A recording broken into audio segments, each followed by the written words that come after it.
முருகன் எங்க வீட்டுக்குள்ள வர்றதுக்கு நாங்க என்ன பண்ணணும்? இப்ப நீங்க உடனே உங்ககிட்ட ஒரு கேள்வி வரும், உங்க வீட்டுக்குள்ள முருகன் இருக்காரா? வீட்டுல 3 அறைகள் மிக முக்கியமானது.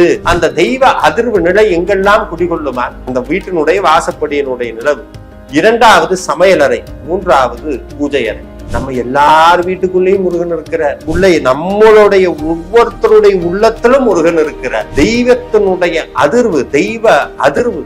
அந்த தெய்வ அதிர்வு தான் அந்த மகாலட்சுமின்னு நம்மளுடைய சமயம் சொல்லுகிறது. அதாவது மகாலட்சுமி தப்பி தவறி வீட்டுக்குள்ள வரணும்னு நினைச்சாலும் ஃப்ரிட்ஜை திறந்து பார்க்கணும்னு அம்பாள் ஓடிடுவா. வீட்டுல யாரெல்லாம் இருக்காங்களோ அவங்க அத்தனை பேரும் சேர்ந்து ஒரு கூட்டு வழிபாடு மாதிரி பண்ணணும். தினந்தோறும் முருகனை வழிபடுங்கள், உங்கள் வீட்டில் முருகன் நிரந்தரமாக தங்குவார்.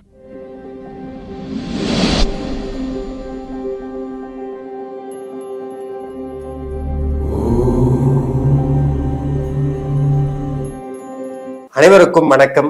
முருகா சரணம். முருகப்பெருமானுடைய அருளால இன்னைக்கு ஒரு அற்புதமான விஷயத்தை தெரிஞ்சுக்க போறோம். அது என்ன விஷயம்னா, முருகன் எங்க வீட்டுக்குள்ள வர்றதுக்கு நாங்க என்ன பண்ணணும் அப்படின்னு ஒரு கேள்வி வருது எங்ககிட்ட. அதை நான் எப்படி சொல்றது? அப்ப நீங்க உடனே உங்ககிட்ட ஒரு கேள்வி வரும், உங்க வீட்டுக்குள்ள முருகன் இருக்காரா அப்படின்னு கேள்வி கேட்பீங்க. நான் ஒரு உண்மையை சொல்லட்டுமா? நம்ம எல்லார் வீட்டுக்குள்ளேயும் முருகன் இருக்கிறார். இன்னொன்னு சொல்றேன், நமக்குள்ள நம்மளுடைய ஒவ்வொருத்தருடைய உள்ளத்திலும் முருகன் இருக்கிறார். ஆனா நம்மளுக்கு அதை உணர்றதுக்கு ஒரு வழி வேணும். இப்ப காத்து எல்லா பக்கமும் நிறைஞ்சிருக்குது, அதை எப்படி உணர்றது? ஒரு 10 நிமிஷம் மூக்கை வாய் அப்படி அடைச்சு நின்னோம்னா தெரிஞ்சு போயிரும் காத்து இருக்குதா இல்லையான்னு தெரிஞ்சு போயிரும்.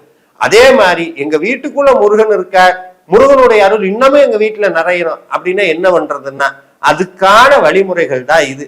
முதல் விஷயம், என்னைக்குமே வீட்டுல 3 அறைகள் மிக முக்கியமானது. அங்கெல்லாம் லக்ஷ்மி நித்தியவாசம் பண்றா. லக்ஷ்மினா என்னது? தெய்வத்தினுடைய அதிர்வு, தெய்வ அதிர்வு. அந்த தெய்வ அதிர்வு தான் அந்த மகாலட்சுமின்னு நம்மளுடைய சமயம் சொல்லுகிறது. அந்த தெய்வ அதிர்வு நிலை எங்கெல்லாம் குடிகொள்ளுமா? ஒரு வீட்டினுடைய நிலவு, அந்த வீட்டினுடைய வாசப்படியினுடைய நிலவு. 2வது சமையலறை, 3வது பூஜை அறை. இந்த 3ம் சரியாக இருக்கும் என்று சொன்னால் அந்த வீட்டுல தெய்வம் குடிகொள்ளுவதற்கு ஆன அனைத்து தகுதிகளும் அந்த வீட்டிற்கு வரும். முதல்ல வீட்டு வாசல்ல என்னைக்குமே தோரணங்கள் நிறைஞ்சு இருக்கணும். தோரணம் இலை கட்டுறதுக்கு வசதி இல்லாதவங்களுக்கு, வசதினா சில பேர் வேற வேற நாட்டுல இருப்பீங்க, வேற வேற ஊர்ல இலைகள் கிடைக்காதவங்க, மாமரத்தினுடைய இலைகள் கிடைக்காத ஊர்ல அதுக்கு நம்ம ஒண்ணும் சொல்ல முடியாது. ஆனா நம்மளுடைய நாட்டுல, இந்த தமிழ்நாட்டுல ஆகட்டும் இந்தியாவில எல்லா பக்கமும் இலை கிடைக்குது.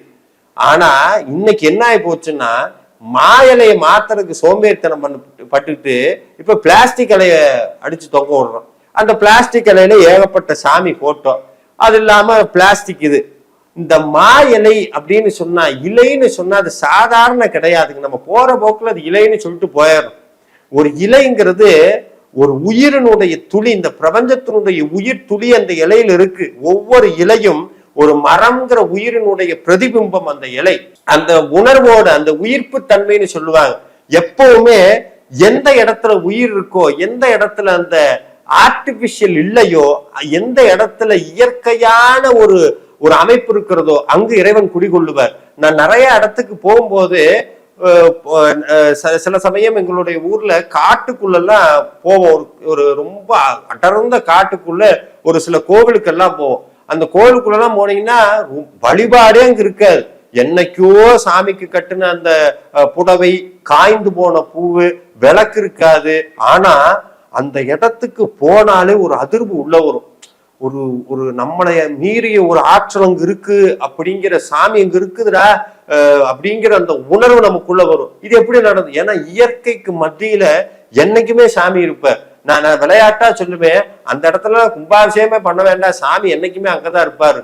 அப்ப நம்ம வீட்டுல முடிஞ்ச அளவுக்கு இந்த செயற்கை தன்மையை குறைக்கணும். அதுக்கு முதல் வழி, வீட்டுல தோரணங்கள் நிறைய கட்டுவது. நிறைய தோரணம் முடிந்த அளவுக்கு வாரத்துல 2 நாள் மாத்துறது. அதுக்கப்புறம் நிலவுக்குனுடைய பாதத்துல மஞ்சளை தடவி என்னைக்கும் பூஜை பண்ணும் போது நிலவு வாசப்படியில விளக்கு எரியணும். கேரளால இன்னைக்கும் அதனுடைய பழக்கத்தை இன்னைக்கும் பின்பற்றுறாங்க. நம்ம அதை கொஞ்சம் மறந்துட்டோம். வீட்டு வாசல்ல என்னைக்கும் 2 விளக்கு ஏத்தணும். இந்த வாசலுடைய 2 பக்கத்துலயும் 2 விளக்கு. அதை பார்த்தா அப்படியே அந்த கோவிலுடைய நிலவரை மாதிரி இருக்கணும். வீடு எவ்வளவு சின்னதா இருந்துட்டு போதுங்க, வாசல் படின்னு ஒண்ணு இருக்கும் இல்ல. நிறைய பேர் சொல்லுவாங்க, இது என்னமா இதெல்லாம் இப்படி பண்ணிட்டு இருக்க, சாமி உனக்கு என்ன கொடுத்தது, சாமி உனக்கு என்ன கொடுத்தும்பா. சார், சாமி கொடுக்காமே அந்த உடம்பு வந்தது, இப்படி கேட்கறோம்ல சாமி என்ன கொடுத்ததுன்னு. என்ன கொடுத்ததுங்கிறதுக்குள்ள ஒரு சவுண்டு வருது பாருங்க. இந்த சவுண்ட் சுவிட்ச் ஆஃப் பண்ணி வச்சிருந்தாருன்னா என்ன பண்ணுமோ, அது என்னைக்காவது உணர்றோமா? அதுக்கு ஒரு நன்றியினுடைய பிரதிபிம்பம் தான் சார். ஒவ்வொன்றும் எப்ப பாரு எதிர்பார்த்து இது பண்ணா என்ன கிடைக்கும், இது பண்ணா என்ன கிடைக்கும்னா, கொடுத்ததுக்கு நன்றியினுடைய ஒரு வெளிப்பாடா இருக்கட்டுமே. அது மாதிரி வாசல் என்னைக்கு மங்களகரமா மாந்தொடை தோரணங்களோடு வீட்டுல அப்படியே அந்த மஞ்சளோடு மகாலட்சுமியினுடைய ஒரு அடையாளமாக அந்த இது இருக்கணும், நிலவுப்படி இருக்கணும். சமையல் கட்டு எப்பவுமே சுத்தமா இருக்கணும். எவ்வளவு தூரம் சுத்தமா இருக்கோ அவ்வளவு தூரம் அந்த வீட்டுல லக்ஷ்மியினுடைய அருள் பரிபூர்ணமா இருக்கு. சுத்தம்னா என்னது? தேவையற்ற பொருட்களை வெளியே தள்ளுவது. நம்மளுடைய சமயம் சொல்லுது என்னன்னா, ஒரு நாள் மீதமான உணவு அமிர்தமாக இருந்தாலும் அதை உண்ணாதேங்குது நம்மளுடைய சமயம். இன்னமும் ஒரு கட்டத்துக்கு போனா வீட்டுல சில பூஜை எல்லாம் பண்ணும்போது வீட்டுல பழச சமைச்ச உணவு பழசா போயிருந்ததுன்னா அது வச்சுக்கிட்டு நம்ம வீட்டுல பூஜை பண்ணக்கூடாதுன்னு சொல்லுவாங்க. நிறைய அந்த மாதிரி விதிமுறைகள் எல்லாம் இருக்கு. ஆனா இன்னைக்கு காலத்தினுடைய கட்டாயத்துல அவ்வளவு தூரம் நம்ம இன்டெப்தா போய் இருக்கலைனாலுமே முடிஞ்ச அளவுக்கு சமையலறையை சுத்தமாக வச்சுக்கிறது. ரொம்ப நாள்பட்டு அதனால பயன்படுத்தவே முடியாதுன்னு தெரிஞ்ச பொருளையும் ஃப்ரிட்ஜுன்னு ஒரு விஷயத்துல வச்சு வச்சு வச்சு வச்சு அந்த வீட்டு ஃப்ரிட்ஜை திறந்தோம்னா, அதாவது மகாலட்சுமி தப்பி தவறி வீட்டுக்குள்ள வரணும்னு நினைச்சாலும் ஃப்ரிட்ஜை திறந்து பார்த்தோம்னா அம்பாள் ஓடிடுவா.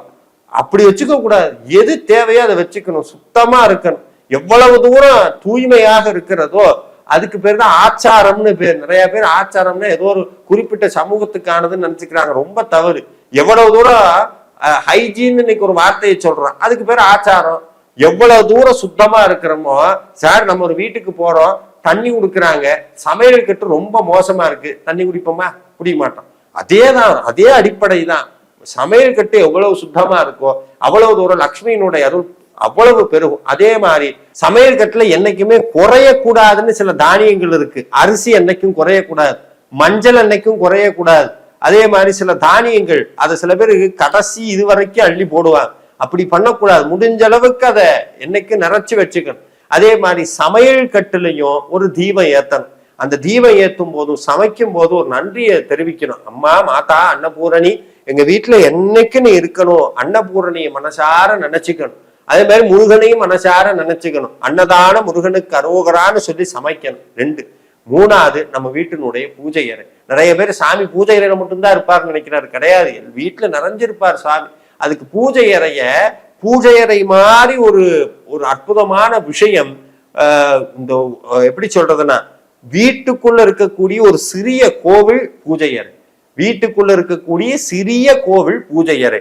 சில பேர் நம்மளுடைய வைணவத்தில அதை எப்பவுமே திருமாளிகைன்னு ஒரு வார்த்தை பயன்படுத்துவாங்க. எவ்வளவு அழகான வார்த்தை பாருங்க, திருமாளிகை. என்னுடைய கடவுள் நாராயணன் வசிக்கக்கூடிய சின்ன பெட்டி, ஆனா அதுக்கு பேர் என்ன தெரியுமா? திருமாளிகை. அப்படி முருகன் வசிக்கணும்னா திருமாளிகை இருக்கணும். அந்த திருமாளிகை எதனால கட்டுவது? தங்கத்தினால, வெள்ளியினால, வைரத்தினாலயா? அன்புனால கட்டணும். முருகனுக்கான ஒரு அறை, அந்த அறையில முருகனுடைய படம், சுவாமிக்கான விளக்கு. எவ்வளவு விளக்கு ஏத்துறது நான் நிறைய பதிவுல சொல்லியிருக்கேன். முருகனுக்கு ஒரு விளக்கு, உங்களுடைய இஷ்ட தெய்வத்துக்கு ஒரு விளக்கு, குலதெய்வத்துக்கு ஒரு விளக்கு. அதுக்கப்புறம் எத்தனை எண்ணிக்கையில வேணா விளக்கு ஏத்தலாம், அது தவறு கிடையாது.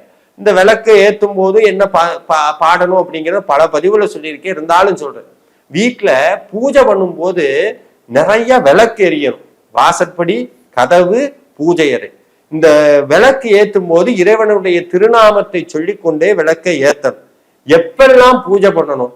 தவறாம வாரத்துல 2 நாட்களாவது மிக விசாலமான பூஜைகள் நடத்தப்பட வேண்டும். ஆனா தினமும் விளக்கேத்தணும். சாமியை நினைச்சு விளக்கேத்தினாலே வழிபாட்டுக்கு சமந்தான். ஆனா குறைந்தபட்சம் வாரத்துல 2 நாட்களாவது வீட்டுல விசேஷமான பூஜை நடக்கணும். பூஜை யார் பண்றது? நீங்க தான் பண்ணணும். யார் அந்த வீட்டுல இருக்கீங்களோ அவங்கதான் பண்ணணும். யாரெல்லாம் இருக்கணும், வீட்டுல யாரெல்லாம் இருக்காங்களோ அவங்க அத்தனை பேரும் சேர்ந்து ஒரு கூட்டு வழிபாடு மாதிரி பண்ணணும். அந்த கூட்டு வழிபாட்டுல கட்டாயம் பாராயணம் பண்ண வேண்டிய ஒரு மகா மந்திரம் திருப்புகழ், வேல்மாறல், கந்தர் அலங்காரம், கந்தர் அனுபூதி. நீங்க இதை என்ன பண்ணலாம் அப்படின்னா, இப்ப நான் இந்த வாரத்துல செவ்வாய்க்கிழமை பூஜை பண்ண போறேன்னா இந்த செவ்வாய்க்கிழமை நான் வேல்மாறல் பாராயணம் பண்ணுவேன். வெள்ளிக்கிழமை பண்ண போறேன்னா திருப்புகழ் பாராயணம் பண்ணுவேன். அடுத்த வாரம் கந்தர் அலங்காரம் பாராயணம். இப்படி ஒரு அற்புதமான பூஜை முறையை நீங்களே ஏற்படுத்தி ஒவ்வொரு வாரமும் ஒவ்வொரு வழிபாடுன்னு இந்த திருப்புகழ், கந்தர் அலங்காரம், கந்தர் அனுபூதி, வேல்மாறல், வேல் வகுப்பு, பாமன் சுவாமிகளுடைய பரிபூஜன பஞ்சாமிர்த வர்ணம், அதே மாதிரி பகை கடிதல், இப்படி ஒவ்வொன்றையும் எடுத்து பாராயணம் என்ன ஒரு குறிப்பிட்ட நாட்களுக்கு மேல உங்க வீட்டுல ஒரு மாற்றம் வருவதை நீங்கள் கண்கூடாக உணர முடியும். அதுக்கு ஒரு சில அடையாளங்கள் சொல்றேன். உங்க வீட்டை தேடி சுவாமியினுடைய அருட்பிரசாதங்கள் தானாக வர ஆரம்பிக்கும். 2, மயில் தரிசனம் அடிக்கடி நிகழும். 3, வீட்டுல இறைவனுடைய வாசம் தானாக அடிக்கும். அம்பாளுடைய உபாசகர்களுக்கு எப்படி இறைவியினுடைய குங்கும வாசம் அடிக்குதோ அதே மாதிரி முருகனுடைய வாசம் உங்க வீட்டுல தவழும். 5, அடிக்கடி முருகனுடைய சொப்னம் ஒவ்வொரு வீட்டிற்கு ஒவ்வொருத்தருக்கும் கிடைக்கும். உடனே இது எல்லாம் கிடைக்கணும்னு நீங்க பூஜை பண்ணக்கூடாது. பூஜை சரியாக இருந்தால் இதெல்லாம் தானாக நடக்கும். பூஜை சரியா இருக்குங்கிறதுக்கு ஒரு சின்ன அளவு சொல்றேன். மனசுல எதையும் நினைக்காம முருகனை மட்டுமே நினைச்சு வழிபாடு பண்ணணும்னு சொன்னா வீட்டுல முருகனுடைய அருள் தானாக வந்து நிரம்பும். அதற்கு ஒரு வழிதான் திருப்புகழ், கந்தர் அலங்காரம், கந்தர் அனுபூதின்னு அந்த இத்தனை மந்திரங்களையும் நீங்க தினமும் பாராயணம் பண்றோம். இல்ல தினமும் என்னால விளக்கேற்றும் போது ஒரு திருப்புகழ் 4 வரி திருப்புகழ் இருக்கு, அதை மட்டும் நான் பாராயணம் பண்ணிடுவேன் தினமும்னா ரொம்ப சந்தோஷம். தினமும் வீட்டுல திருப்புகழ் படித்தால் முருகனுடைய அருள் தானே வந்து உங்கள் வீட்டில் விளையாடும். தினந்தோறும் முருகனை வழிபடுங்கள். உங்கள் வீட்டில் முருகன் நிரந்தரமாக தங்குவார். நன்றி. முருகாசரணம்.